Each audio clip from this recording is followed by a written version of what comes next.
তব কথামুতং তপ্ত জীবনম কবিভিড়িতং কলমসাপহম শ্রবণমঙ্গলং শ্রীমদততম ভুবি গৃণন্তি যে ভুরিদা জনা। ঠাকুর, মা ও স্বামীজির চরণে শতকোটি প্রণাম। যিনি সর্বক্ষণ ভক্ত সঙ্গে বিলাস করেন এবং ঈশ্বরের ভাবে সর্বদাই সমাধিস্থ থাকেন এবং যার শ্রীমুখে ঈশ্বর বই আর কোনো কথাই নাই, তার মন সর্বদাই অন্তর্মুখ। এবং তিনি কিভাবে গৃহস্থকে দিয়ে কর্ম করিয়ে নেন, মানুষের জন্য, মানুষের উপকারের জন্য কিভাবে কর্ম করান, তাই আজ বর্ণনা করব। ঠাকুর বাড়িতে শ্রী শ্রী ভবতারিণী ও শ্রী শ্রী রাধাকান্ত ও দ্বাদশ শিবের পূজা শেষ হইল। ক্রমে ভোগারতির বাজনা বাজিতেছে। চৈত্র মাস, দ্বিপ্রহর বেলা, ভারী রৌদ্র। এইমাত্র জোয়ার আরম্ভ হইয়াছে, আর এই সময় দক্ষিণ দিক হইতেই হাওয়া উঠিতেছে। পুতসলিলা ভাগীরথী এইমাত্র উত্তর বাহিনী হইয়াছেন। ঠাকুর আহারান্তে কক্ষ মধ্যে একটু বিশ্রাম করিতেছেন। জোয়ার আসার জন্য ভাগীরথীর জল উত্তর বাহিনী হইতেছে। রাখালের দেশ বসিরহাটের কাছে। রাখাল ঠাকুরের একজন খুব বড় ভক্ত। তো তার দেশের বাড়িতে খুব জলকষ্ট। এক তো গ্রীষ্মকাল, সেই জন্য আরো বেশি জলকষ্ট। ঠাকুর মণিমল্লিককে বললেন, দেখো, রাখাল বলছিল ওদের দেশে খুব জল কষ্ট। তুমি যদি চেষ্টা করে একটা পুষ্করিণী কেটে দাও, তাহলে ওখানে লোকের খুব উপকার হয়। তোমার তো অনেক টাকা আছে, তা এত বেশি টাকা নিয়ে তুমি কি করবে? তবে শুনেছি তেলিরা নাকি বড় হিসাবী। এই হিসাবের কথা শুনিয়া ঠাকুর এবং সেখানে উপস্থিত ভক্তগণ সবাই হাসিয়া উঠিল। মণিলাল মল্লিকের বাড়ি হল কলিকাতার সিঁদুরিয়াপটিতে। সিঁদুরিয়াপটির ব্রাহ্ম সমাজের অধিবেশন মণিমল্লিকের বাড়িতেই হয়। ব্রাহ্ম সমাজের সাংবৎসরিক উৎসব উপলক্ষে তিনি অনেক লোককে নিমন্ত্রণ করিয়া থাকেন। মাঝে মাঝে ঠাকুর শ্রী রামকৃষ্ণকেও মণিমল্লিক নিমন্ত্রণ করেন। আবার মণিমল্লিকের একটি বরাহনগরে বাগান আছে। ঠাকুর শ্রীরামকৃষ্ণ এই বাগানটির কথা জানেন এবং সেখানে মণিমল্লিক একাকী আসিয়া থাকেন। যখন আসেন তখন ঠাকুরকেও দর্শন করিয়া যান। মণিমল্লিক যথার্থই হিসাবী লোক। সমস্ত গাড়ি ভাড়া করিয়া বরানগরে প্রায় আসেন না। ট্রামে চাপিয়া প্রথমে শোভাবাজার আসেন, তারপর সেখান থেকে শেয়ারের গাড়িতে চাপিয়া তারপর বরাহনগরে আসেন। কিন্তু তার অর্থের কোনো অভাব নাই। তবে কয়েক বছর পরে গরিব ছাত্রদের ভরণ পোষণের জন্য সে এককালে প্রায় 25,000 টাকা বন্দোবস্ত করিয়ে দিয়েছিলেন, যাতে গরিব ছাত্ররা বিনা পয়সায় খেতে এবং পড়তে পায়, তার ব্যবস্থা তিনি করিয়ে দিয়েছিলেন। মণিলাল মল্লিক চুপ করিয়া বসিয়া রহিলেন। কিছুক্ষণ পরে এ কথা ও কথা, কথার পিঠে কথা, এই কথা বলিলেন। তারপর বলিলেন, মহাশয়, তা পুষ্করিণীর কথা বলছিলেন, তা তো আপনি বলতেই পারতেন যে একটা পুকুর কেটে দাও। তো আবার আপনি জাত তুলে কথা বলছেন কেন? তেলি ফেলি এসব কেন বলছেন? ভক্তেরা কেউ কেউ এই কথা শুনিয়া মুখ টিপিয়া হাসিতেছেন এবং ঠাকুরও মিটিমিটি করে হাসিতেছেন। তার কিছুক্ষণ পরে কলিকাতা হইতে কয়েকটি পুরাতন ব্রাহ্মভক্ত আসিয়া উপস্থিত হইলেন। তাদের মধ্যে একজন শ্রীযুক্ত ঠাকুরদাস সেন। ঘরে অনেকগুলি ভক্তের সমাগম হইয়াছে। ঠাকুর সেই ছোট্ট খাটটিতে বসিয়া আছেন। ঠাকুরের সহাস্য বদন আর মূর্তিখানি যেন বালকের মতো। তিনি উত্তরাস্য হইয়া বসিয়াছেন আর ব্রাহ্ম ভক্তদের সঙ্গে আনন্দে আলাপ করিতেছেন। ঠাকুর শ্রীরামকৃষ্ণ তার ভক্তদেরকে বলিলেন, তোমরা যে প্যাম প্যাম করো, কিন্তু প্রেম যে কি জিনিস তা কি তোমরা জানো? সে প্রেম হয়েছিল চৈতন্যদেবের। প্রেমের দুটি লক্ষণ। তার প্রথম হল জগৎ ভুল হয়ে যাবে। যার প্রেম জন্মাবে সে জগৎ সম্বন্ধে তার আর কোনো জ্ঞান থাকবে না। আর এত ঈশ্বরেতে ভালোবাসা জন্মাবে যে বাহ্য জ্ঞান তার কিছু থাকবে না, সব বাহ্য শূন্য হয়ে যাবে। তার চৈতন্যদেবের এরকম হয়েছিল। চৈতন্যদেব বন দেখে বৃন্দাবন ভাবত, আর সমুদ্র দেখে সে যমুনা ভাবত।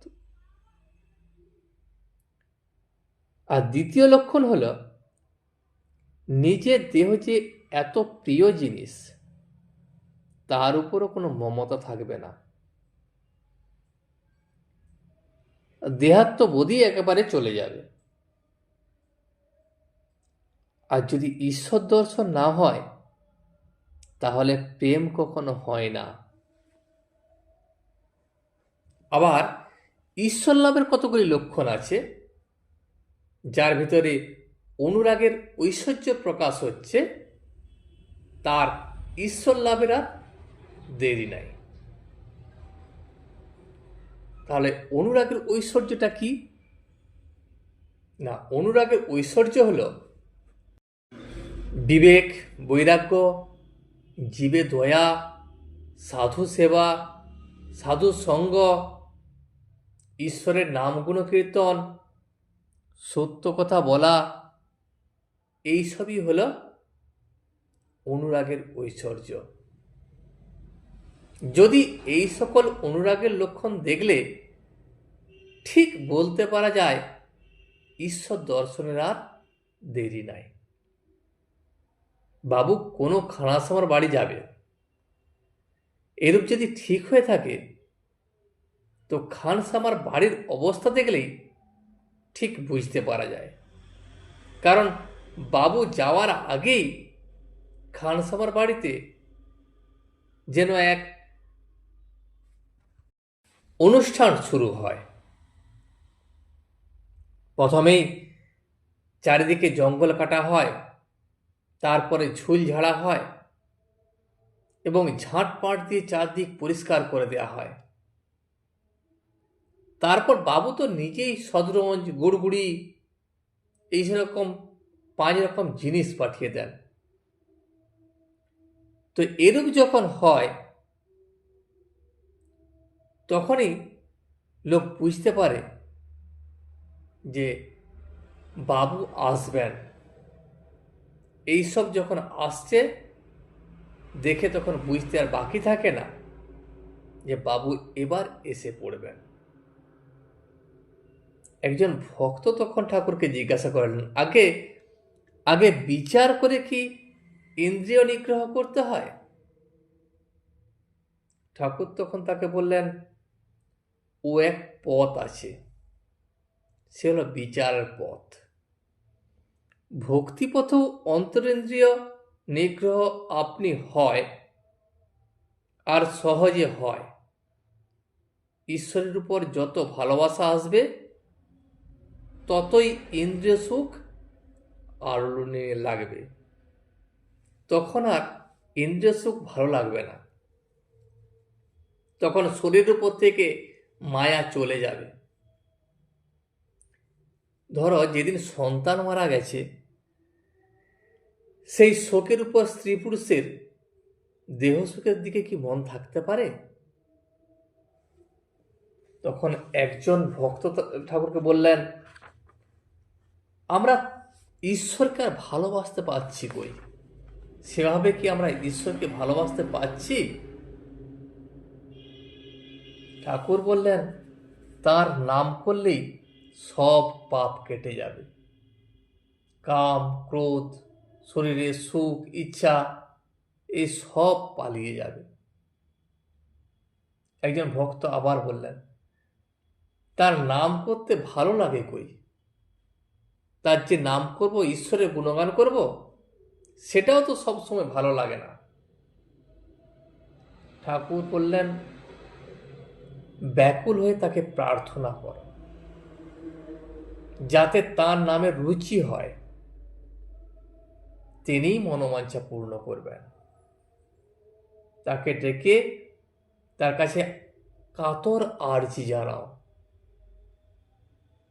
এই বলিয়া ঠাকুর দেবদুর্লভ কণ্ঠে গাহিতেছেন,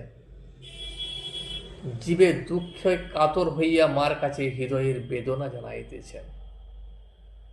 প্রকৃত জীবের অবস্থা নিজে আরোপ করিয়া মার কাছে জীবের দুঃখ জানাইতেছেন। দোষ কারো নয় গো মা, আমি সখাত সলিলে ডুবে মরি শ্যামা। ষড়রিপু হল কোদণ্ড স্বরূপ, পুণ্যক্ষেত্র মাঝে কাটিলাম কূপ। সে কূপে বেড়িলে কাল রূপ জল, কালো মনোরমা। আমার কি হবে তারিণী, ত্রিগুণা ধারিণী দ্বিগুণ করেছে সগুণে। কিসে এবারি নিবারি, ভেবে দাসীরথির আনিবার বাড়ি নয়নে। ছিল বাড়ি কক্ষে, ক্রমে এলো বক্ষে, জীবনে জীবন কেমনে হয় মা বক্ষে। আছি তোর অপেক্ষে, দেমা মুক্তি ভিক্ষে, কটাক্ষেতে করে পার। এখানে বলতে চেয়েছেন, ভক্ত স্বীকার করে যে সে নিজেই নিজের ধ্বংসের কারণ।